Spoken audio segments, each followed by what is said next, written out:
Welcome to RPG Book Club, the podcast where we play a little bit of a video game and talk about how it makes us feel. I am Sam Allman. I'm Bernard. And I'm Trish. And today we will be playing the fourth part of Wild Arms V, the Vth Vanguard, and we'll be covering up until Carol rejoins the party. But before we get to all of that, how was everyone's week? I played the new Mario Kart tracks, and they are really fun. Ooh, And Pauline is in Mario Kart, and I love her. Yay! That's great. I haven't played Mario Kart in so long. I do love a good Mario Karting, but it's been a while. Mario Kart 8 Deluxe with the Booster Pass is so much Mario Kart. Mm-hmm. It's Mario Kart 8 Ultimate. Yeah, Fun. I haven't played them yet. I might play them with the kids tomorrow, and we'll see how that goes. But I saw a clip on Threads of Pauline, and she sings when she's driving, and it's beautiful. And that's I love her. Wonderful. I am trying to ignore that there's a new Mario game out and WarioWare out, and I don't have the money for it, so I'm just focusing my time on other things. I let the game professor, who has been on this podcast a number of times, me and him earlier today played some Final Fantasy 14 because he's dragging me into that. So, that hopefully that's fun. It was at least fun because I was doing it with him, and he's one of my oldest and best friends. Had you played any before? I had played up to level 14 a while ago. Apparently I was doing the thing you shouldn't do, which is doing a bunch of side quests when it's perfectly fine. Just keep doing the main story quest. That should level you up fine. Yeah. And the side quests are not worth it. Yeah. And yeah, it's way more fun this way, especially playing on a voice call with a friend. Yeah. And then also the other day I started, I finished, me and a friend of mine have like several like times of the week where we have set like hangout times. And we were going through different things together. I just finished, we read all of Wave Kings together, the first Stormlight Archive book, my favorite fantasy series. They loved it. They very much enjoyed it, but now it's their turn for a thing. And their turn for a thing is Disco Elysium, because I've dipped my toe into it before, but I never got very far. We played a solid chunk of the game. Honestly, I'd heard so much about this game, and it's all accurate and it's all true. I think the weirdest thing is that I was going in knowing about the weird skill system and the narration and kind of the bleakness, but also the humor and the weirdness. And I didn't really consider that under all of that, there's actually a detective game here. Like, this is actually a murder mystery. Oh, wow. In addition to all the other things it is. And it's very enjoyable. I'm really getting into the groove of it.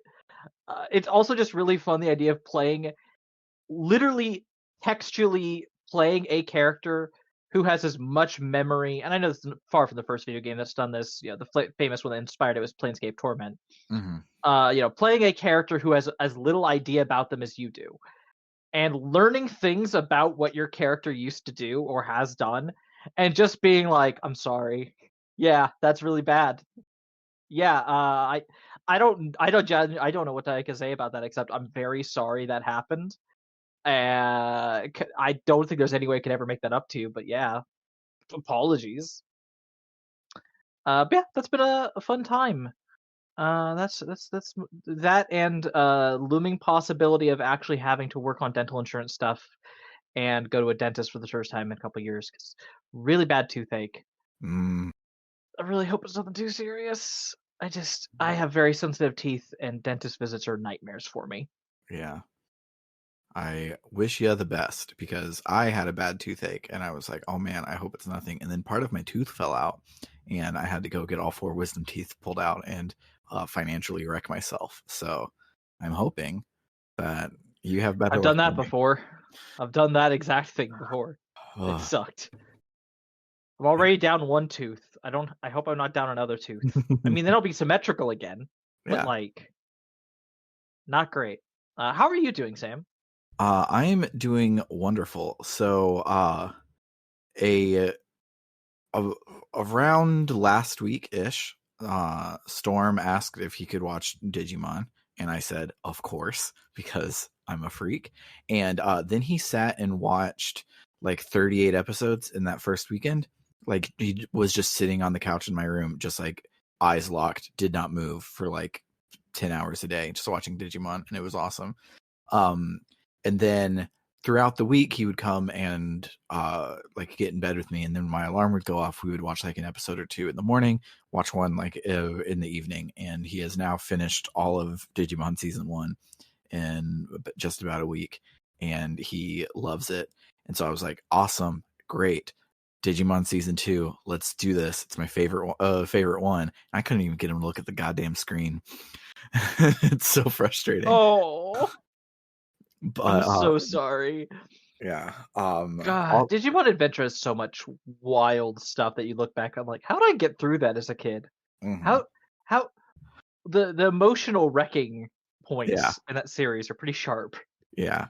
He was not phased by Leomon. He was not phased by Wizardmon. He was not phased by Matt's depression. He didn't give a shit. He was just like, wow, the yellow one turns into the T-Rex one. And I'm like, absolutely it does. Thank you. Amazing. And I feel like here's the thing is I feel like a lot of people who watched it as it was coming out, like me, were probably doing the exact same thing. Yeah. It's only in retrospect that you look back at something from your child and go, wow, I think that hurt me and I didn't even know. Right. Speaking of Digimon Adventure 02, I on Wednesday for date night with my partner Cassie, we went and watched Digimon Adventure 02, The New Beginning in theaters, and it is a phenomenal movie that is a very weird Digimon product. It's kind of like a freaky Japanese horror movie, and then there's like a 3-minute montage of everyone digivolving. it's bizarre, but it was really, really good. At first I had some like lore questions and lore doubts, but there was a person on Tumblr that like pointed out some cool stuff, and so as I've sat and thought about it, I think it's actually pretty cool, but definitely very weird. Unlike all of the like Adventure Season 1 now has 7 sequel movies, and this is the first one for 02, and they don't get any new evolutions at all in it, and there were new evolutions every 2 seconds in all of Tri and Last Kazuna, so that sucks. But the plot is just weird and cool, and I like it, and I recommend watching it if you like Paranoia Agent or Perfect Blue or things like that. And also, you have to have a big ol' spoonful of Digimon Adventure bullshit.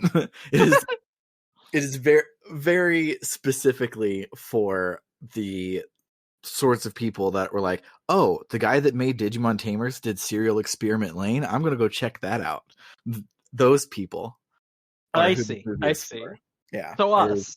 Yeah, it's us. It is very, very good. Well, I'm glad it was good. I was also someone who I haven't gone back to really check it out, but Mhm. 02 was my favorite as a kid. It Mhm. was the one that glommed onto me the most, even though it gets a lot of flack these days. Yeah.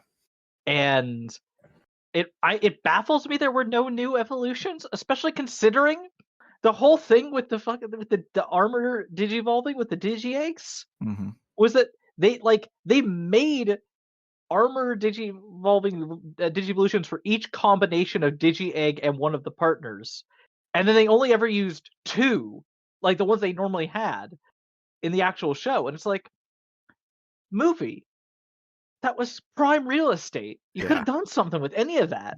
I would have like I get tired of every single extended universe thing past the show, and even in the show the focus inevitably dials down to Goggle Boy and Angstmon. Mm-hmm. Be that Matt and Ty, or Davis and Ken, or Takato and Rika, or Takuya and Shinji. I think, I don't know, I'm rusty on season 4, but every season there is a Goggle Boy, there is an Angstmon. They are at odds, and that's what the story ends up being about. So Davis and Ken being the only people who have a mega evolution at all in all of Zero 2, if they would have just got a new Paildramon form, like I was at least expecting that, but no, they don't. There's also half of one fight in the movie, and that's it. Wow. It is I mean, a based on the Japanese horror genre, movie. that seems fine, but it is still weird for a Yeah. Digimon movie. It is very weird, but very good, and I really enjoyed it, and I think everyone should check it out if you're a weirdo and that likes Digimon. But other than that, I watched a lot of Red Dwarf this week, and Why? it's good, and I like it a lot. If you say so. Everybody my whole life has been like, Sam, you're gonna really, really like the show, and I'm like, yeah, whatever, I'll get around to it. I wouldn't have told you that. Well, you have different tastes than me. Yeah, it is weird and British sitcoms from the 80s, but I'm enjoying it a lot, and I think a lot of the bants, the witty retorts and stuff like that are well written and good. But I thought I was going to like Red Dwarf when it was recommended to me. I didn't end up glomming with it, but I will say this. I love a show with a main character as a Scouse accent. Yeah. His accent is incredible. It's so good. And it's a genre television show in 1988 where 2 of the 3 main characters are black men. So that's pretty cool. But that doesn't happen a lot in basically anything at the time. But yeah, other than that, I played some Wild Arms 5. Did you guys play any Wild Arms 5 this week? I did. It was depressing. It's so sad. Oh, don't meet your heroes, kids. It was it made me, I don't think it made me sad, it made me angry. It made me made me stare at capitalism. Yeah. So I got upset. Let's listen to some music and then we'll talk about it some.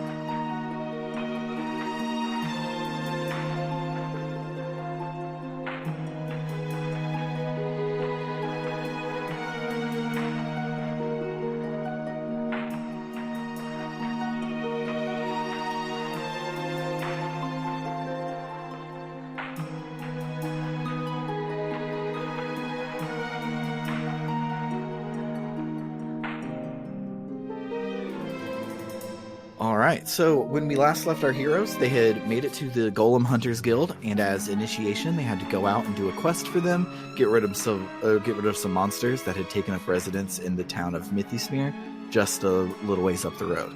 To prove how good they are at finding golems, they have to go fight some monsters. Yes.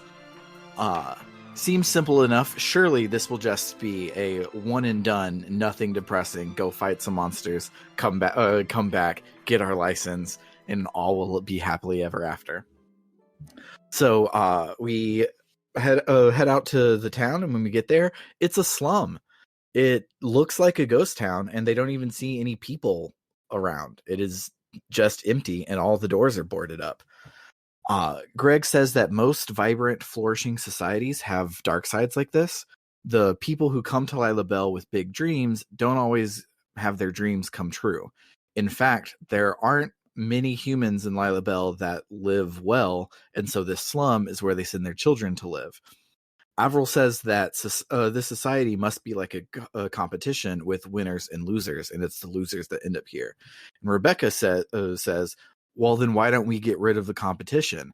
And then Greg licks the boots of capitalism, and he perpetuates the myth of the lazy welfare queen. Right? Yes! I was like... He was like, no, we actually need competition. It's not that simple. And I was like, shut the hell. Greg, shut your mouth. I got too angry I screen capped it because it made me so upset. Oh, I hate it.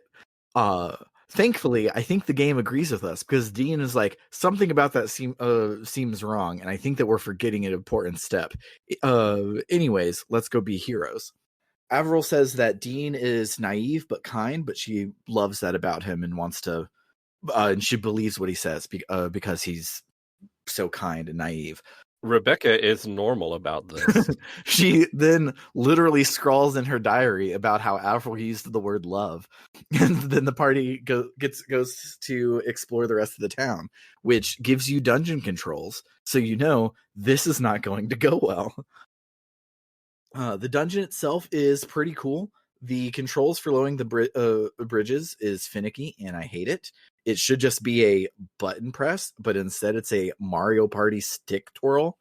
But either way, when you go into the first room, you can see the ending of the thing, but you can't get there. You have to go the long way around and lower bridges and stuff to figure it out, which I always like when the goal is just out of reach.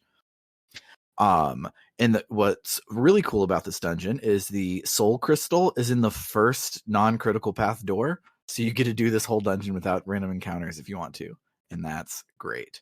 So you walk around and you get to the ending spot that has these 4 torches lit up, and when you get there, you sense an evil presence, and then you fight 4 lizard men. They're weak to fire, and the fire lay point is right next to you, so you kick their ass, and it's not hard. After the fight, the party still can feel like there's a monster's presence nearby, but they don't see anything, so they're like, let's go and explore and see if we find it, so that the kids of this town can live in peace. And Dean is like, let's go, let's fuck up some monsters right now, let's do it. And Greg is like, pace yourself. A lot of people want to be a Nightburn level golem hunter, but he's the only one that's a celebrity at all. Everyone else has either failed or given up, or is just like a careerman golem hunter. It's not good, like there's not a lot of room at the top. So like pace yourself, focus on what's happening right now. Dean is like, I don't have time to be patient. We got to find Johnny Appleseed. We got to do everything. And Avril is like, don't blind yourself to the world around you for my sake. Just focus on the fact that you love golems, and going and golem hunting, you'll find a lot of golems. Enjoy the journey, not the destination. Life before death, journey before destination.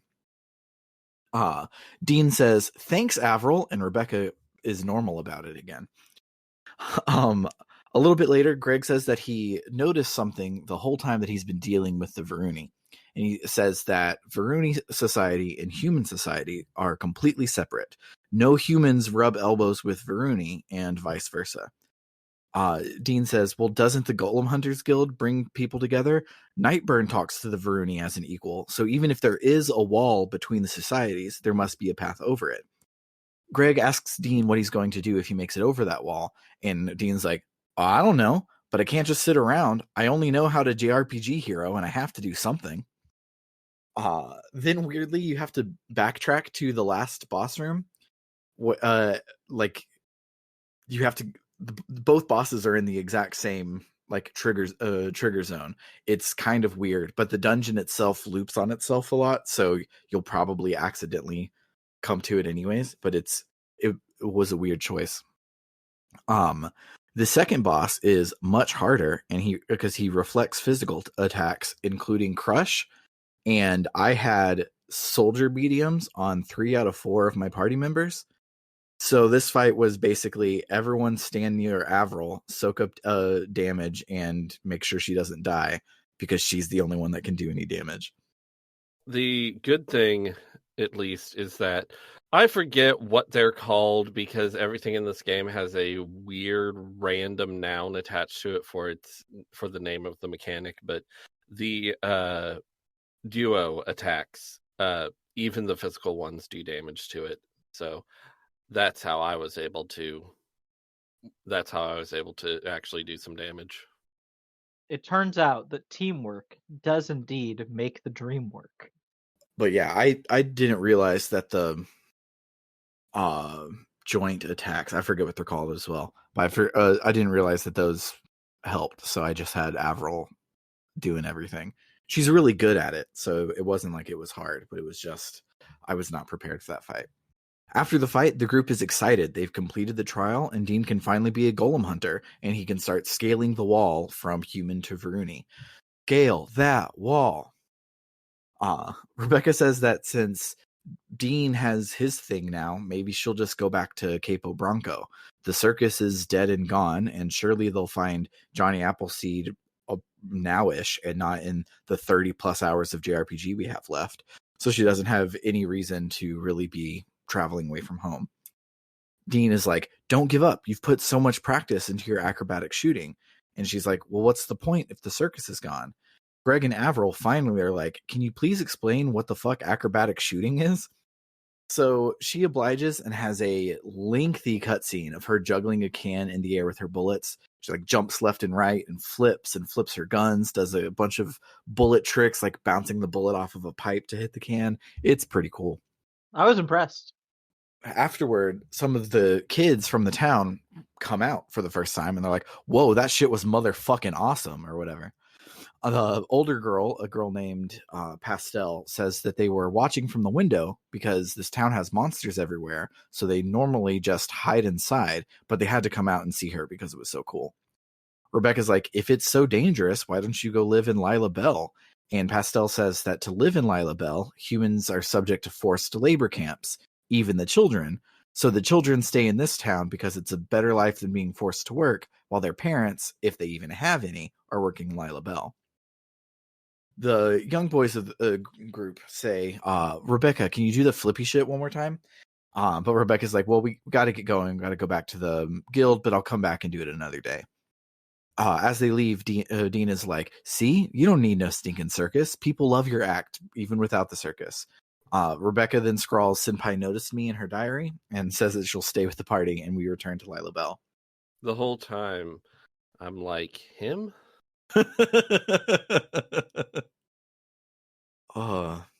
Honestly, same. It's just, she's so cool. She's the coolest member of this party. And she's just so normal about this. Listen, Dean has his charms. He has his charms. I'm not saying he's completely charmless, but seriously, what the hell? Meanwhile, in a dark room with a Windows Millennium Edition gateway computer, there's a person watching our party on a monitor. We put our Trans Rage soundtrack in the car radio, but we don't press play yet. This person, who's a hot lady, but the subtitles say "Strange Man?" says, "No wonder both factions have started moving. That's Avril Vent Fleur, no doubt about it. Is she going to be a savior, or is this another reign for the Ice Queen? Let's sit back and enjoy the show." So now we're back in Mythismere with our town control scheme instead of our dungeon one, and we can talk to people if we want to, or just hightail it back to Lila Bell. When we get to the guild, we're like, heck yeah, we did it. Monsters defeated. Mission accomplished. Go us. And the receptionist is like, okay. Dina's like, that's all? Am I not a golem hunter now? Where do I go to pick up my license? Like, which window do I go to? She's like, I never said there would be one task. I said you would have to do this task to be a golem hunter. You, in fact, need 13 tests comprising a total of 66 tasks before you can be a golem hunter. Silly human.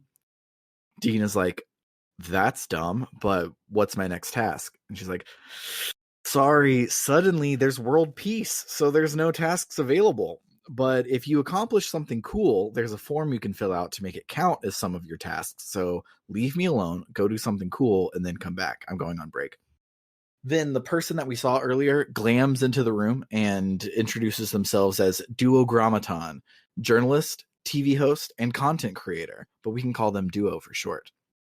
They say that if the guild doesn't have any work for us, then maybe we can do some work for them at the TV station. Avril says, he looks like a man, but's dressed like a woman. Our finger hovers closer to press play on our Trans Rage soundtrack. And Rebecca says, what? Some people are just like that. So we back our finger away from the play button. So far that cassette is still in the stereo, but we've not hit play yet. So far it's okay. We'll see. This is a We'll Japanese see if I RPG. do the dance. We'll see if you make me do the dance I was brought here to do. Yes.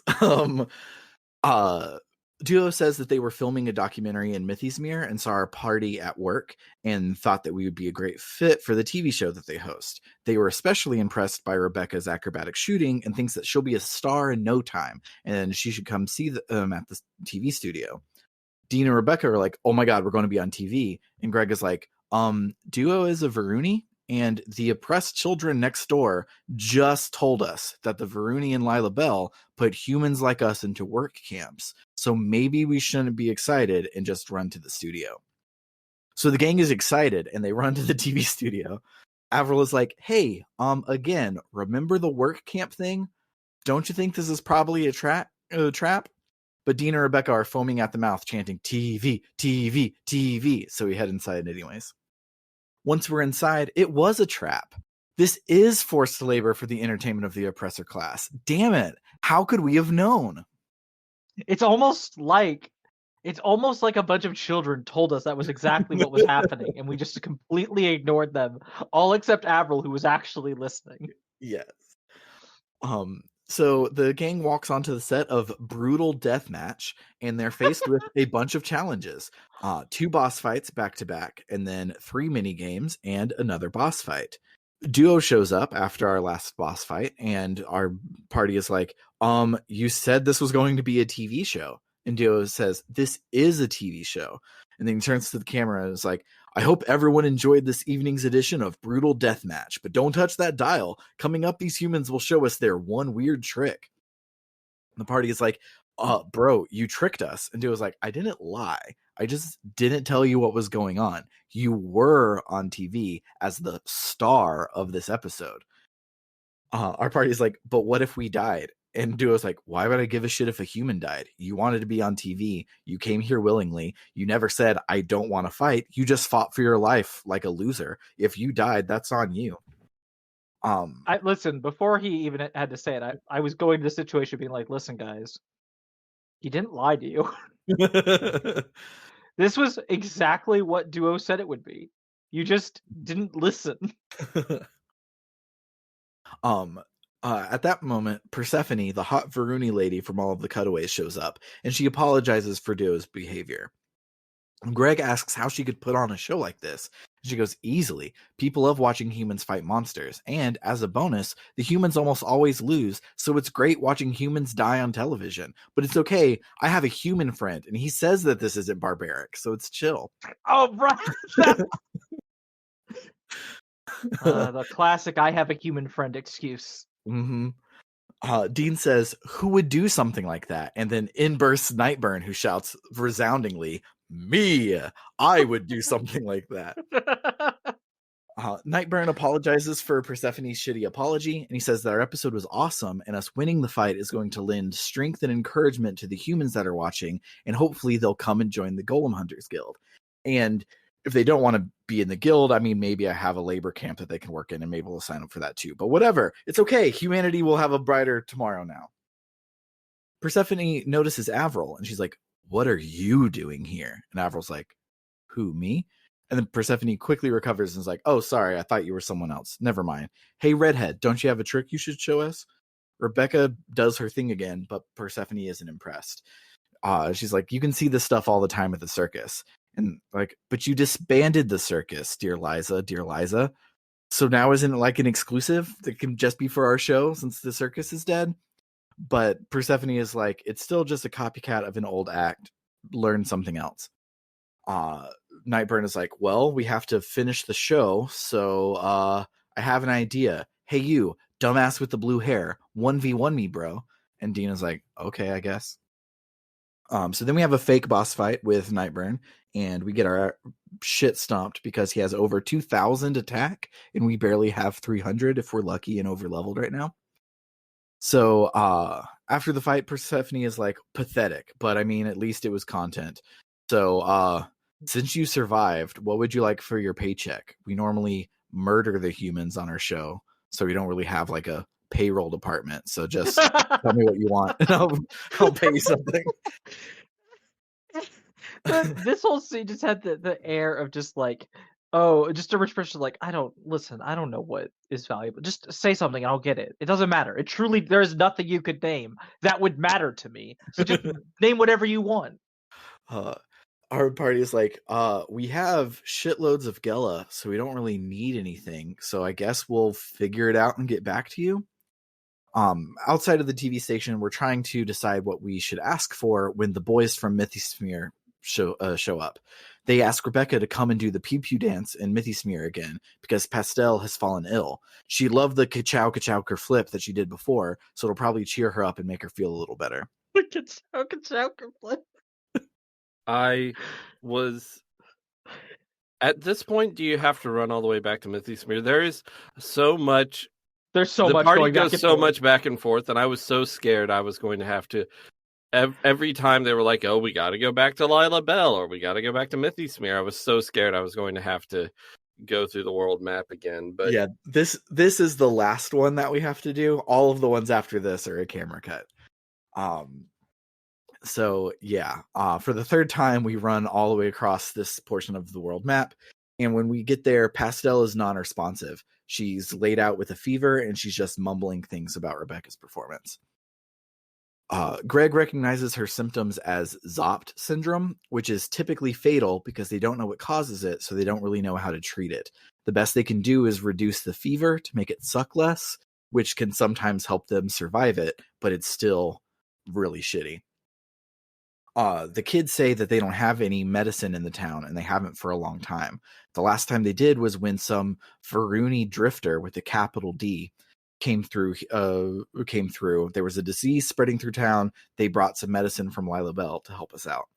Our group is like, that's what we can ask for compensation. Fever medicine. Avril is like, are you sure? There's no cure for this disease, and we could instead ask for train tickets to keep looking for Johnny Appleseed or something. Even if we get the fever medicine, it's only going to provide temporary relief and she still might die. Are you sure you want to spend our you can have literally anything on this?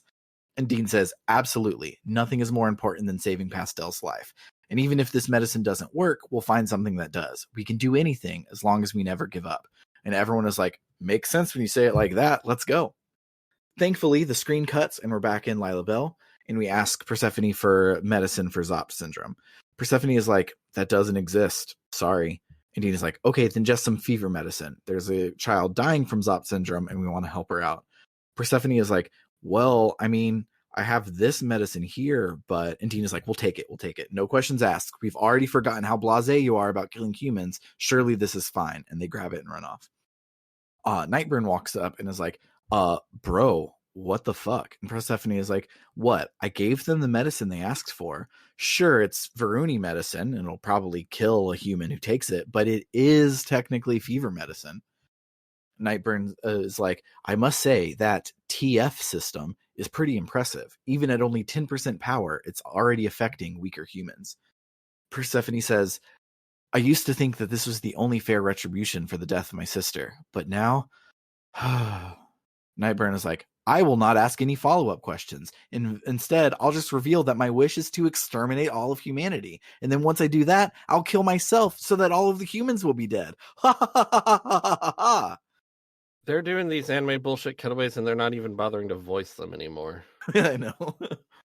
Meanwhile, back in Mythismere, the gang is about to give the medicine to Pastel when Carol shows up and stops them. She says that she heard that we got the medicine from a Varuni, but Varuni physiology is different than humans, so this will probably kill Pastel. She inspects the medicine, and sure enough, the ingredients would send a patient into shock. And if they were already almost dying, this would almost certainly kill them. They're like, wow, another anime character dubbed by Mona Marshall, who's a science whiz. What will they think of next? She says that her companion that she's been looking for is a scientist, so she's learned a lot from him. And Pastel should get better if we give her some of this medicine that she picked up from the Baskars, a group of Varuni scientists that are studying Filgaian wildlife, which includes humans. So they've developed a medicine that's good for humans as part of their research. I love that even the good Varuni think of us as like an interesting animal. Yeah. Rebecca is like, well, let's go get some. But Carol's like, I'm not sure if they would part with any. It was only because of the professor that I was able to get even the small sample. Dean is like, oh, the professor? Is that your companion? She goes, yeah, big mustache, bigger muscles. Ever heard of him? I was actually going to head to the Baskar shrine up the road to look for him, so I'll go help you and I'll go with you and help you get the medicine. And then Carol joins the party, and we will see what the Baskars are up to next week. But for now, we're going to listen to some music and then talk about our memorable moments.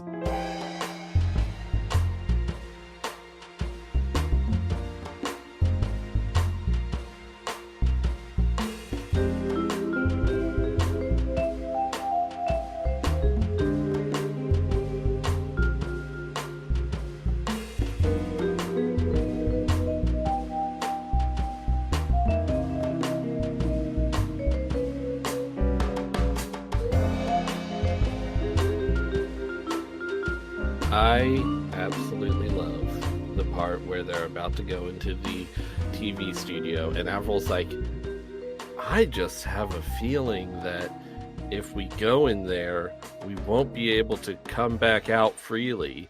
And Greg's like, well, TV studios have monsters of their own, I suppose. And I'm like, oh my God. I get it, guys. I get it.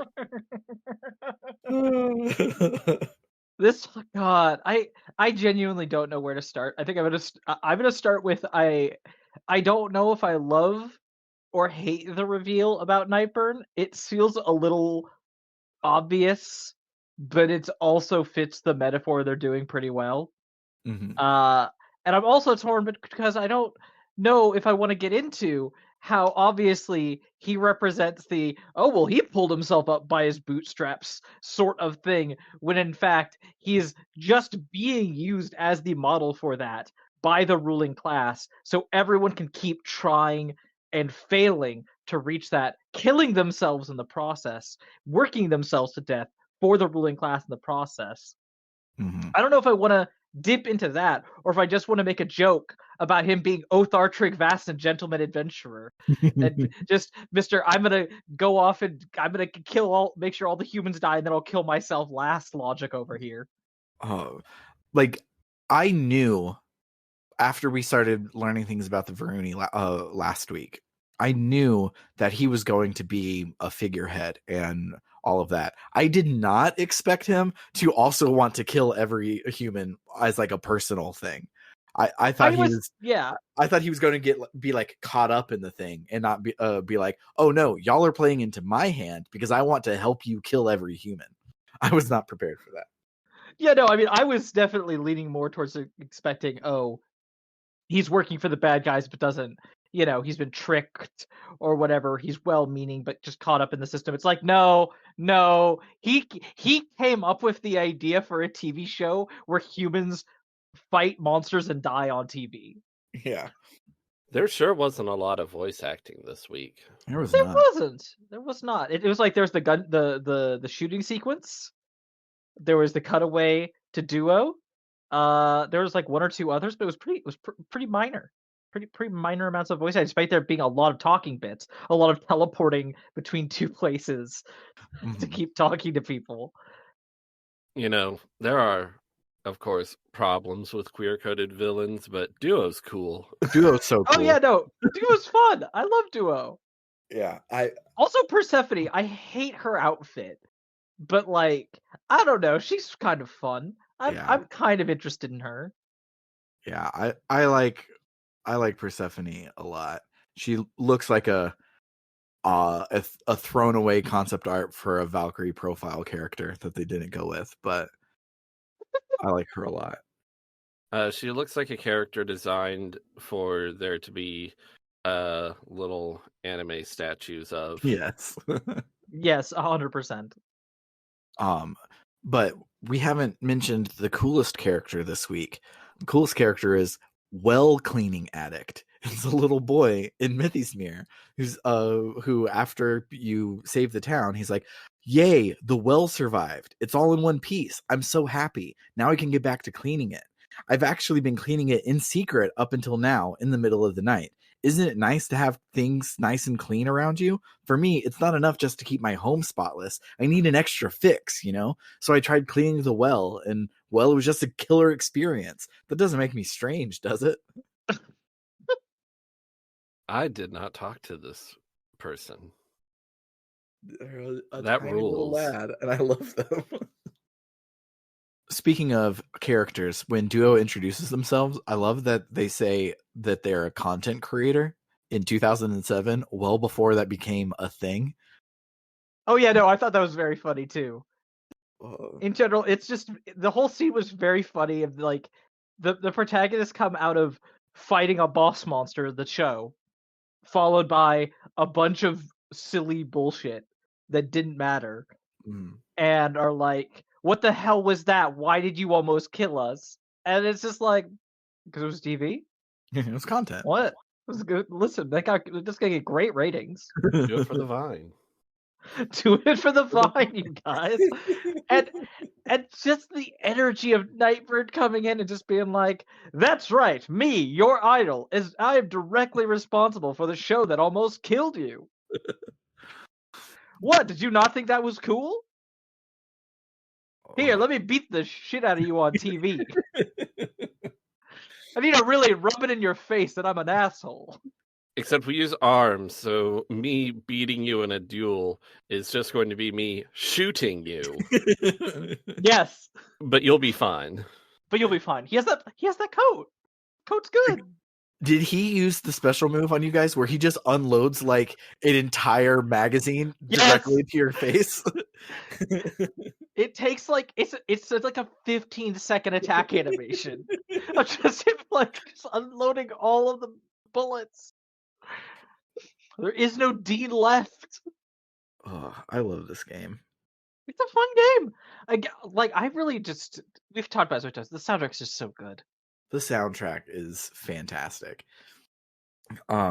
So speaking of this being the prequel to Skies of Arcadia, as in this is where the polycule gets formed instead of it being a happy polycule adventure. When Rebecca is like, all right, fine, I'll stay in the party, Dean is like, all right, it would have been lonely without you. And she's like, really? And he's like, of course. You said that my eyes wander when I'm lying, right? Well, are they wandering now? Extreme close up to his anime eyes that are not wandering.